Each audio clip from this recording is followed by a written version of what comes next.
Bonsoir, est-ce que tout va bien? Ça va et vous? Oui, très bien. Donc aujourd'hui, notre premier retour de la lecture commune spéciale Laurent, Oui, juin 2025. exact. Avec quel titre? Garden of Love par Marcus Malt. L'année de parution, 2007. le genre, C'est un thriller psychologique. la maison d'édition Zuma, et enfin le nombre de pages. 301. Donc Marcus, nous ne connaissons pas. Non. Donc faisons connaissance. Marcus, à la base, se nomme Marc Martignani. D'accord. Il est né en 1967 à La Seyne-sur-Mer. Ah, c'est dans le Var, ça. Oui. Et donc, c'est un romancier et novelliste français. Il écrit principalement du roman policier et il a fait des ouvrages jeunesse. Il est connu pour celui-ci, surtout, qui est lauréat de plusieurs prix, dont le Grand Prix Paul Féval, le prix Cannes Polar, le prix Sang d'encre, le prix du lecteur du Quai du Polar. Ça, c'est pas rien. Ouais. Et autres. Donc, en tout, il doit bien en avoir une dizaine. À savoir qu'il a été réédité en 2010 par Gallimard. Il a écrit plusieurs romans, dont Le Garçon qui a eu le prix Femina, Les Harmoniques qui a eu le prix Mystère de la Critique, et aussi La Part des Chiens qui lui a eu le prix Polar. Bref, je vous invite à aller voir sa page, c'est très intéressant. Et il est multiprimé, C'est ça. donc c'est quelqu'un qui a la carte. Exact. Maintenant, est-ce que c'est mérité autant de prix? Tu vas nous dire. Nous, on n'a lu que celui-ci. Hein. Alors, je vais faire un pitch, ça te dit? Allez, vas-y. Bon, on va faire, parce que c'est une intrigue assez complexe. On va rester très simple dans le pitch. C'est un flic placardisé à la dérive qui reçoit dans le courrier du matin un manuscrit. Et dans ce manuscrit-là, eh ben, il y a sa vie. Tout simplement, sous les traits de son ennemi juré. C'est-à-dire un criminel dont il a toujours voulu la fin, l'arrestation, mais il n'y est pas parvenu.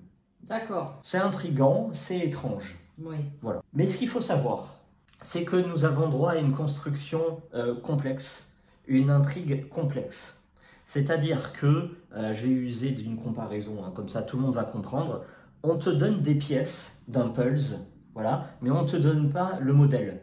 D'accord. Et donc on te dit, bah vas-y, reconstruis, mais tu sais pas quoi reconstruire. Donc à chaque fois qu'on va se lancer dans un chapitre, on va se poser la question, qui parle? Parce qu'il y a plusieurs narrateurs. Quand se passe l'action? Parce qu'il y a plusieurs époques. Et est-ce que ce que je lis est un fantasme, un rêve? Ou est-ce que ça s'est vraiment produit? Donc, nous sommes totalement déstabilisés en tant que lecteurs et c'est totalement volontaire. Mais attention, vous allez être perdu. Voilà, il faut que le lecteur apprécie cette sensation de lâcher prise. Voilà, ça ne va pas toujours être ni raisonnable ni rationnel. Donc parfois, le lecteur va couler, mais l'auteur sait, il sait y faire. Il va te donner un élément qui va te dire « Ah, tiens, cette pièce du puzzle, je pense que je l'ai déjà vue, je pense que ça va aller là. » Et donc comme ça, tu vas revenir à la surface, tu vas reprendre un bon bol d'oxygène jusqu'au chapitre suivant où tu vas recouler. Imbroglio, jeu de dupes, faux semblant. Donc il faut être très concentré sur ce qui se passe et sur ce qui est dit. D'accord. Voilà. Est-ce qu'on doit être également concentré sur les personnages? Ah bah oui, totalement. Il y en a beaucoup. C'est des faux semblants. Il n'y en a pas excessivement, mais ils ont des multiples casquettes, multifacettes. Très bien. Voilà. Donc il faut être, si tu t'endors, si tu lis ça à 22 h dans ton lit, t'es crevé, ça va être compliqué. Il faut suivre. Les points positifs, s'il te plaît. Alors les points positifs, déjà, c'est l'écriture de l'auteur. Il y a comme une musicalité, comme un phrasé avec des mots, des syllabes. Comme un poème. Non, pas un poème, parce que ça reste quand même de la littérature. Ça a une certaine recherche dans la construction des phrases. Voilà, on est toujours dans la littérature noire. Comme s'il y avait une petite musique dans le rythme des mots. Tu vois, c'est assez intéressant, assez agréable à lire. Si c'est un thriller psychologique, évidemment, il y a un bon suspense. C'est-à-dire que même si on ne comprend pas tout, même si on fait nos hypothèses, on est avide d'avoir les réponses. Donc là aussi, la mission est réussie.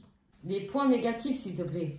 Alors moi, les points négatifs, bah, c'est plutôt la fin. Il y a deux hypothèses. Soit l'auteur a voulu rendre une fin rationnelle à un développement irrationnel, et là, on peut que comprendre le fait qu'il n'y ait pas l'ultime rebondissement ou l'ultime révélation. Voilà. Parce qu'à la fin, moi j'ai trouvé ça qu'on retombait sur nos pattes. Donc en gros, on est bien, on est dans le truc. Mais j'ai eu cette sensation du tout ça pour ça. D'accord. Voilà. Ou alors, eh ben, c'est ma faute. C'est-à-dire qu'à la fin, il se passe vraiment quelque chose, mais je suis totalement à la ramasse et j'ai pas compris. Voilà. Pourtant, j'ai été concentré du début jusqu'à la fin. J'ai eu un peu cette sensation du tout ça pour ça. Et bon, bah voilà, ça te laisse un goût amer sur la langue. Voilà, c'est ce que je voulais dire. Si t'es perdu, si on en fait des caisses avec un puzzle qui, à la fin, ne te satisfait pas, ou tu ne comprends rien, c'est compliqué. Donc j'ai regardé les avis. Personne n'ose s'exprimer sur la fin. Peut-être par peur de spoiler. Bah, certains disent que la fin est soumise à interprétation.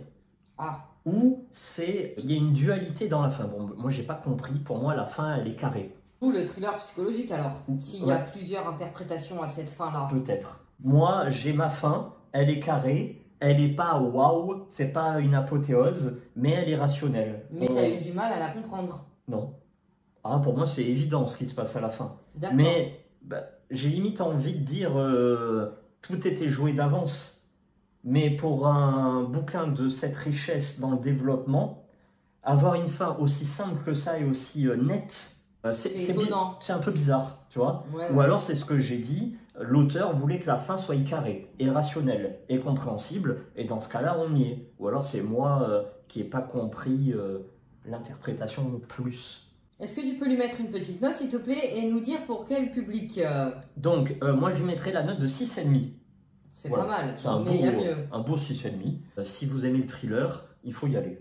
Voilà. Si vous aimez la littérature noire avec cette sensation de perdre pied dans un bouquin, voilà. Si vous êtes OK avec ça, parce que certains, dès qu'ils ne voient plus très clair, ils abandonnent directement. Oui. Donc là, si c'est votre cas, n'y allez même pas, parce que là... Là, il y a 300 pages, donc environ dans combien de pages t'es perdu là?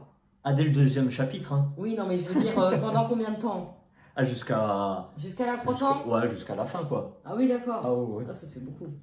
Il n'y a que les 2 derniers chapitres, je crois, de mémoire, où voilà, l'affaire est pliée. On sait, on comprend. Ou alors, peut-être que... Avec des si, on referait tout. On va à Rome avec des si. Il fait partie de notre top 10 des livres étranges, mystérieux, atypiques. Ouais. Voilà. On l'a classé top 9. Comme on l'a dit dans cette précédente vidéo, il faut au moins l'essayer. Ce bouquin m'a totalement donné envie de connaître l'auteur. Et c'est déjà bien. Très gros point. Là. Je vais le surveiller en bibliothèque. J'ai les yeux sur lui. Parfait. Bah, je pense que tu vas avoir du choix parce qu'il a une belle liste de romans. Eh bah écoute, c'est tout bon. Du coup, tu enchaînes par quoi? J'ai enchaîné par Le diable tout le temps de Pollock, je crois, un truc comme ça. Très bien. Et toi? Moi, je suis toujours dans Inkson. Inkson, c'est son nom. C'est dur à prononcer. Hein. Très bien. Merci à vous. Merci et bonne soirée. Bonne soirée également.